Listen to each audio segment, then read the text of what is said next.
नमस्कार दोस्तों, मैं हूं आपका दोस्त चेतन बोला और आप देख रहे हैं भोला मेक। आज की इस वीडियो में हम जो बात करेंगे वो होंगे क्वेश्चंस जो आपने पूरे के पूरे एक हफ्ता या फिर एक हफ्ते से थोड़ा ज्यादा हो गया है टाइम, तो उसमें जो भी आपने क्वेश्चंस पूछे उनके बारे में डिस्कस करेंगे। बहुत ही अच्छे कुछ क्वेश्चंस हैं जिनके बारे में बात करने वाले आज इस वीडियो में। तो वीडियो को अंत तक जरूर देखना, अच्छे क्वेश्चन का वेट करना और कुछ ना कुछ नया सीख के जरूर जाना आज इस वीडियो में।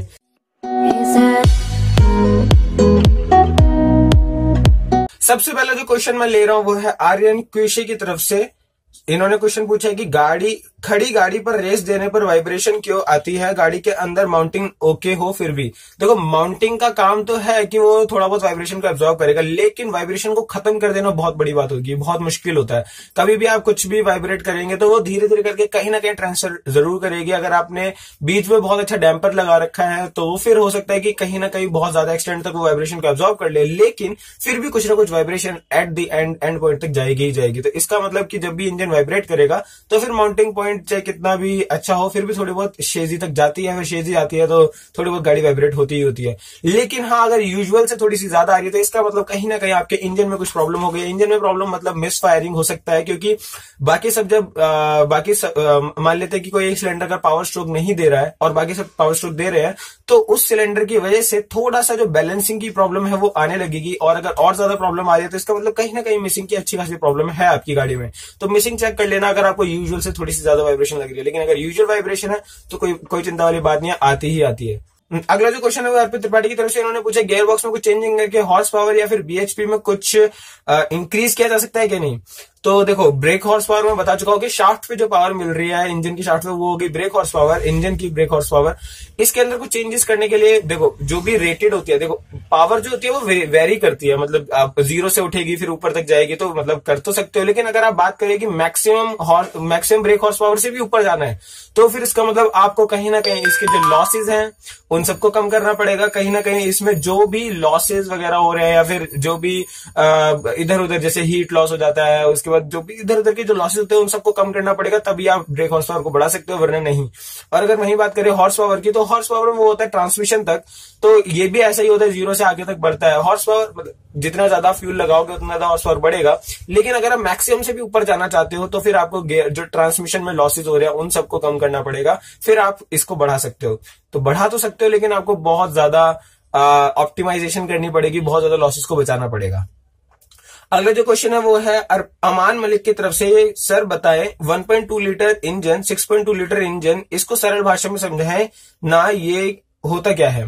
तो जैसे 1.2 लीटर या 6.2 लीटर, देखो सीसी होता है क्यूबिक सेंटीमीटर, ये भी एक वॉल्यूम है और लीटर भी एक वॉल्यूम है। तो आप किसी भी डायमेंशन को वॉल्यूम वगैरह में कन्वर्ट कर सकते हो या वाइस वर्सा कर सकते हो।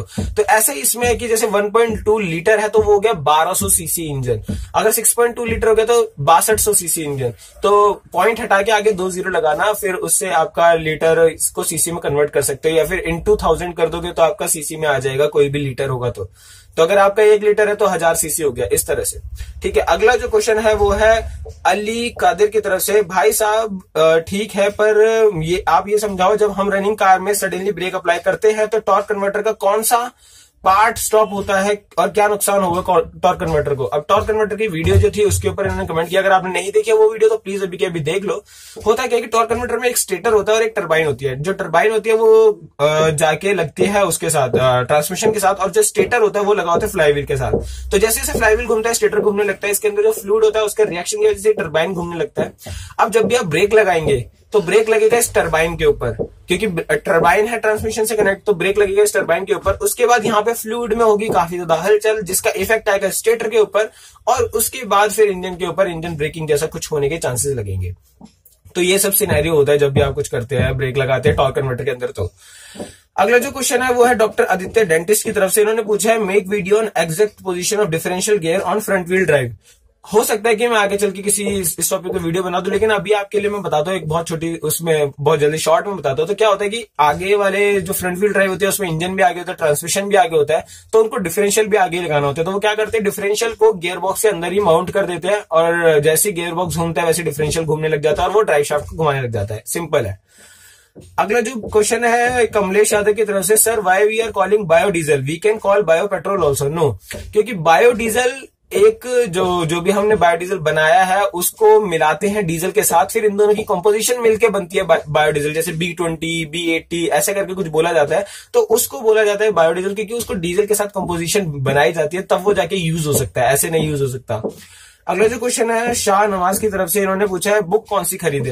देखो अगर आप छोटे हो, क्योंकि मैं जो छोटा था 10th क्लास में था, मेरे को ऑटोमोटिव के बारे में पढ़ना था, तो मैंने एक बुक खरीदी थी, I think I should show you. तो मैंने ये वाली बुक खरीदी थी, आगे से चोर ने थोड़ी खराब कर दी, मैं बहुत पुरानी बुक है ये, R.K. मोहंती की मैंने खरीदी थी। इसमें बहुत चीजें डिटेल में दे रखी है, तो मैं सजेस्ट करूंगा कि आप ले सकते हो ये वाली बुक, लेकिन थोड़ा सा अगर आप अभी छोटे हो तो आपको समझ में नहीं आने वाली। लेकिन हाँ, अगर आप कॉलेज लेवल पे आ चुके हो तो भी आप ये खरीद सकते ही हो। और साथ ही साथ एक और बुक कृपाल सिंह में काफी ज्यादा डिटेल में सारी चीजें दे रखी है, आप वो भी पढ़ सकते हो। और अगर आपको इंजन के बारे में काफी ज्यादा अंदर घुसना, तो वी गणेशन वगैरह बुक्स आप पढ़ सकते हो।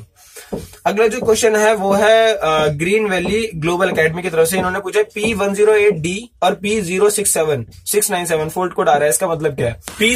P108D का मतलब होता है कि आपके ईजीआर में कहीं ना कहीं कुछ प्रॉब्लम है, और इसको सही करने के लिए आपको कुछ इंजेक्टर्स वगैरह को चेक करना पड़ेगा। मैं भी बहुत ज्यादा श्योर नहीं हूँ, क्योंकि मैं कभी ऐसे सिचुएशन के सामने नहीं आया जब मेरे सामने P108D आया हो। तो एक बार आपको थोड़ा सा और सर्च करना चाहिए इसके बारे में, तब आप एकदम सही सॉल्यूशन में पहुंचेंगे। या फिर अगर आप जो भी स्कैनर यूज कर रहे हो उसमें कहीं ना कहीं क्लियरली लिखा होगा कि किस फोल्ट कोड की वो बात कर रहा है। P के आगे जो कोड लिखा होता है उसके आगे वो कुछ थोड़ा सा डिस्क्रिप्शन देता है एक लाइन का, वो पढ़ना जरूरी है। तो आज की वीडियो में कुछ यही क्वेश्चंस थे, जल्दी जल्दी मैंने निपटाने की कोशिश करी है, मेरे को कहीं जाना है, मैं लेट हो रहा हूँ। तो अगली वीडियो में जरूर मिलते हैं। धन्यवाद दोस्तों मेरी वीडियोस को देखने के लिए। मेरी वीडियोस को देखते रहिए, शेयर करते रहिए, सब्सक्राइब करते रहिए। कोई सवाल है, कोई सुझाव है तो इंस्टाग्राम में फिर फेसबुक पे क्वेश्चन पूछ लीजिए और सुझाव दे दीजिए, नहीं तो कमेंट सेक्शन को तो दे ही सकते हैं। नेक्स्ट वीक के Q&A में फिर मिलते हैं। और अभी जो अगली वीडियो आने वाली है बहुत ही धस होने वाली है, तो जो अगली वीडियो आएगी उसके लिए ट्यून रहिए। तो प्लीज सब्सक्राइब कर दीजिए और बेल आइकन को दबा जरूर दें।